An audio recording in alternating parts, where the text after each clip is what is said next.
host, Julian, and today we're diving into a topic that's transforming the way we live, work, and how we communicate. Today we're looking at artificial intelligence, otherwise called AI. We've been hearing a lot about AI of lately, from chatbots, working assistants to making decisions in organizations.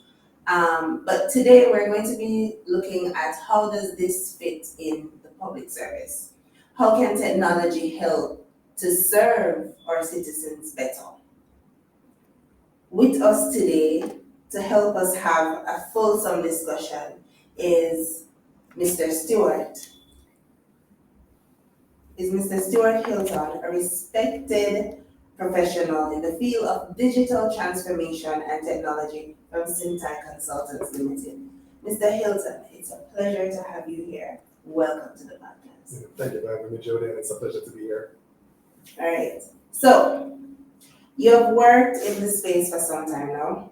What do you think government agencies can start doing to prepare their workers and teams to deal with AI and all its new innovativeness? Sure, that's a great question. Of course, the importance is to understand where we're going to go with the technology. Any project or any engagement that you're looking to enhance or create innovation, you do need to know what your end state is. And we can always look at use cases from around the world. What are the different things that organizations or other government bodies are doing to utilize artificial intelligence? But I say understanding the end goal is important first, because you then know what are the training needs that we need to enforce. I think most of us today understand and know what artificial intelligence is, but even today, a lot of persons are struggling with just basic prompt engineering or basic commands when using what is generative AI, or even just interacting with the technology online. So it is important that all parts of the public sector are educated and made aware of what are the ways to use it, how to be safe with it, and therefore can start engaging with it in a way that is used to create or increase productivity in our society. So today I would say we definitely need to start with the awareness campaigns, the training and understanding of what the technology is, and the different use cases that it can be put in place to benefit us as a society. Okay.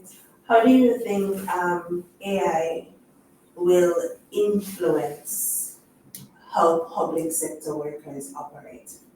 So, I start with most persons today tend to talk about, the negative aspects, the far dystopian future where the Terminator is coming to kill one of us to prevent Skynet from being launched. And I don't think that's where we're going to go as yet. So it's just a matter of are we trying to put in the guardrails and protections to prevent situations like that from potentially happening, because I'm not saying it's completely unreal.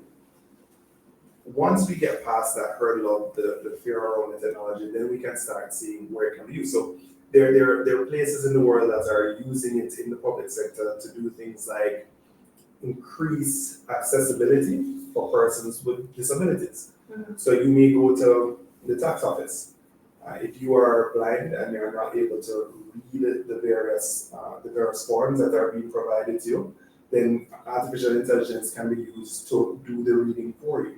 Assisted. Mm-hmm. And some of these are not as far-fetched as it may sound, where it has to be full generative AI that is doing it, but you can use generative AI to make sure we keep up with all the different updates that are happening, so that we can quickly translate those things rather than it becoming this whole massive undertaking to go from one new form to another, creation of braille forms or any audio that may be necessary.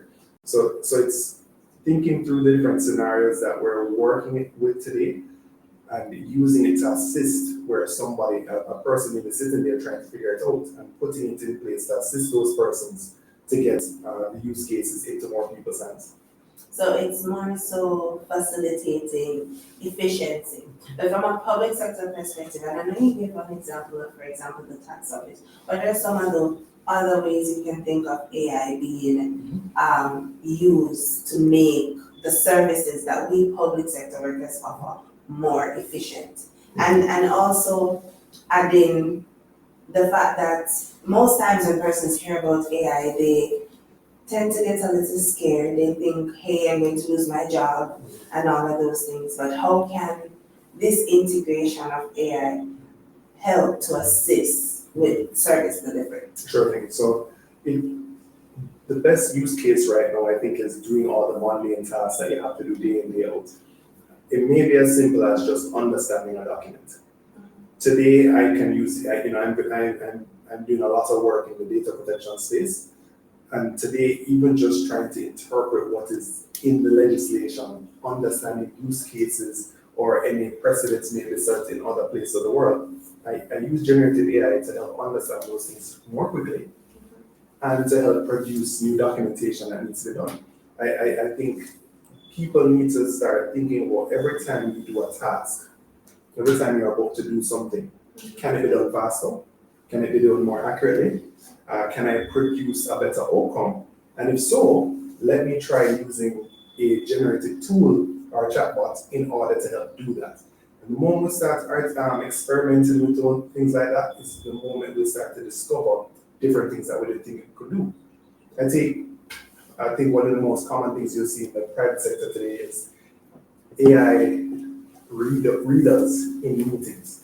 I don't join a single meeting today on Teams, Zoom, or otherwise that somebody doesn't say, oh, that's my note taker. Fireflies, read AI, all these different things.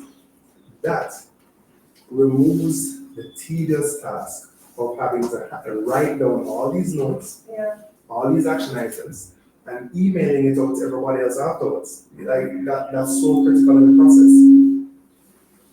Reducing that time that somebody has to spend to do that frees up their time to do something else that's a bit more productive. And even having to transcribe from audio. Exactly. So we can imagine all the board minutes, executive meetings, all those things these things are sent out so much faster. You normally have to wait up, weeks or a month to get the previous board minutes because somebody has to transcribe it. They have to make sure it's clear, get everyone to vet. So I think persons need to start thinking every time I'm setting out to do something, can I try this with AI? Is there something, can I ask it to help me draft this document, respond to an email, create a work schedule? And seeing those things happen would make us, give us time to do something else that really does require full focus and attention. I think one of the other things that's really important as it relates to AI is even though it's there to assist us, it's not there to do everything for us. And so the human element is really important. Sometimes when you see persons, well, not a lot of people can do this, but I can get a document and know if it was ChatGPT, right? There are certain little things that tells you that this is where it came from. And sometimes persons just don't edit and they don't think that it's plagiarism, right? So it assists in many ways, can give you templates. It's about using it the right way, asking for exactly what you want, because it will give you something when you ask for it, no matter what, but it's about asking for exactly what you want, right? And so how do you think using AI can help in terms of how we communicate between government entities? I mean, as a citizen of the country, I'm sure you have to, for whatever reason, go to public sector entities to transact business. How do you think that integration of AI can merge or form some kind of easy access way for how we operate? Sure. And I do want to recognize your example there about artificial intelligence. It needs that human aspect because it does what is called AI hallucinations, in which it creates information that doesn't really exist. And I think a big story that recently came out is in the case of Australia. The Australian government engaged Deloitte to do a report for them, some $440,000 worth of reporting. And it turns out this report that they submitted to the Australian government was written by AI and riddled with false references. So it made references to this research that didn't exist. And in Deloitte was in a situation where they had to pay by the government for the project because they didn't disclose, they didn't check all of it, and that's the result of somebody not going through and validating the results of this report. And as you can imagine, this going to the government, they're now doing whatever transformation they need to do based on this report that is just not right. So as you mentioned, it's very important to remember that human aspect of being involved in what the output is. In terms of integration, we do have to think about some of the spaces that we're not being the most efficient today. And I do think about a lot of the services that we use on a day-to-day basis. How long does it take to get something amended on the title, the land title and so on? How long does it take to process a loan, even through NHT? These are processes that I do think should be done a lot faster. It shouldn't be a case that I have to spend months trying to figure out how to buy a home. If we use the artificial intelligence to integrate between the different systems and databases that we have, then it may be quicker to verify somebody's credit. It'll be quicker to understand the risk profile of different individuals. So all of these services can be provided faster, and as I mentioned earlier, become more accessible to persons who may not have been able to utilize these services before because they're only available in one form. Know that so much of Jamaica is now connected by the internet. I'm not going to say it's perfect. A lot of Jamaica still needs connectivity, access, right? Not just from a connectivity standpoint, but also from the devices. Not everybody has a smartphone. As hard as that might be to believe that everybody has a smartphone. But the more that those things become affordable and accessible is the more that we can connect and get people access to the right information in a faster way. Right. When a lot of persons, when they think about AI, one of the drawbacks is that they think that there is less personal engagement, right? And so, how do you think we can balance automation with human touches? And I think an important part of that is remembering what our end state is and what might be the most suitable way to address it. Because implementing a chatbot may not be the default thing that fits every situation. If I'm going to call an investment house to invest millions of dollars, I don't want to have that conversation with that chatbot to take on the risk of submitting all this money to then do an investment I want. And companies will have to think about that. In the same way as we integrate our services, our public sector services with artificial intelligence, we have to think about what is the best case scenario or endpoint that we want to get to. Some of these things may mean having a front-end person who is meeting with the individual or interacting with the person, but that individual is working with artificial intelligence in the background, some system, some process that is helping to make a decision faster. In the same way, though, I do want to point out, I believe there will become a point where it may be very hard to tell the difference between an AI chatbot, voice, and people. If anybody's using Sora today, you'll see the difference in what the video that it generates is today versus even 2 years ago. It's massively improved, and the more data that becomes available, the more video content, the more information that's on the internet, is the more human-like it will be.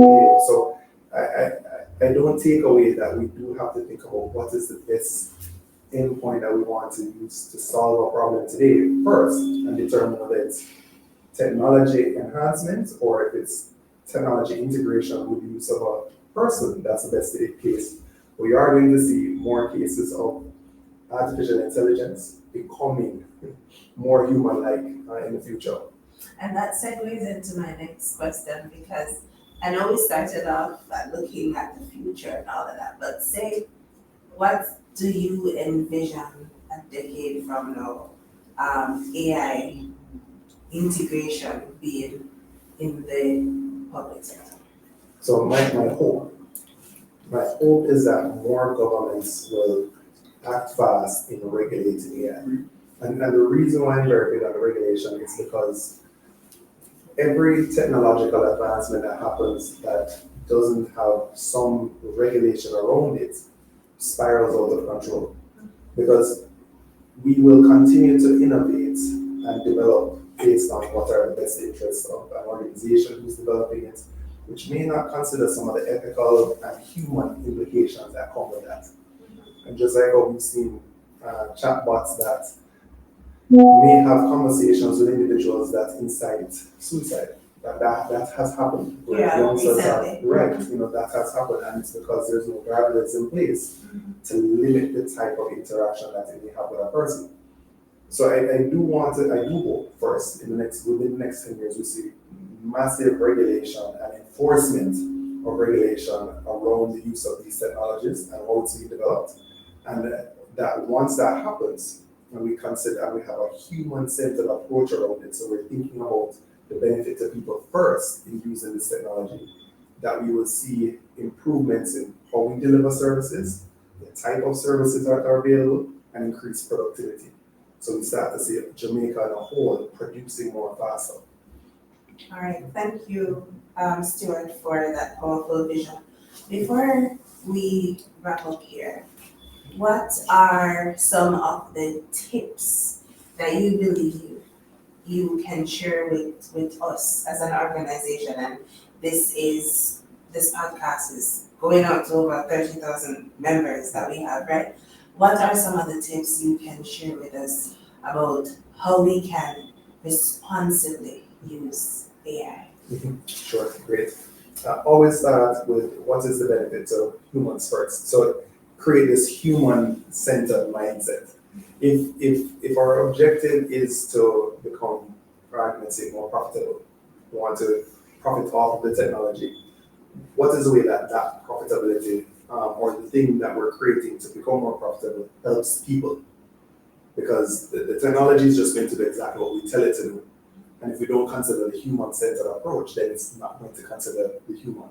So think about that first. The next thing I'll say is that we all have to get on board, because it's going to happen with or without us. Yeah. That government, private sector, and otherwise, nonprofits, etc., are going to be leveraging the technology to benefit the organization. And I understand the fear that people have about the technology replacing them.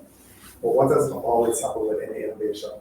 Something may be replaced, but it creates something else. Today, it is creating jobs in prompt engineering. It's creating jobs in people becoming developers. But in your one job today, and similar to what I'm doing, I'm not concerned about the technology replacing me as much as I am being replaced by the person who becomes better at the technology than I am. So I'm actively learning how to prompt, how to use it to become more efficient, how to work faster, deliver better to the clients that I work with. Because if I don't do that, it's not the AI that's going to replace me. It's the person who can do it who will replace me. So that's where I would say persons have to take a vested interest in their own development. And even if you can't invest financially in it, there's so many resources there. I have almost like a religious behavior around watching YouTube videos for these things and all the different things that people are doing in the States, just to understand. And on the basis that technology evolves ever so often, at least every 3 months, we have to keep with the trends. Exactly. So take the time to develop yourself. Don't necessarily wait on somebody else to make this resource available to you, because there are every other persons who are very interested who are actively doing it today. Right. So upskilling is important, guys. Don't forget that. So thank you so much, Mr. Hilton, for providing us and sharing all these insights on AI, artificial intelligence, right?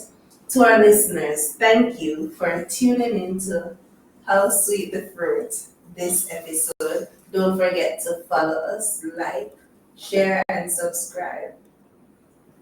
Have a wonderful day.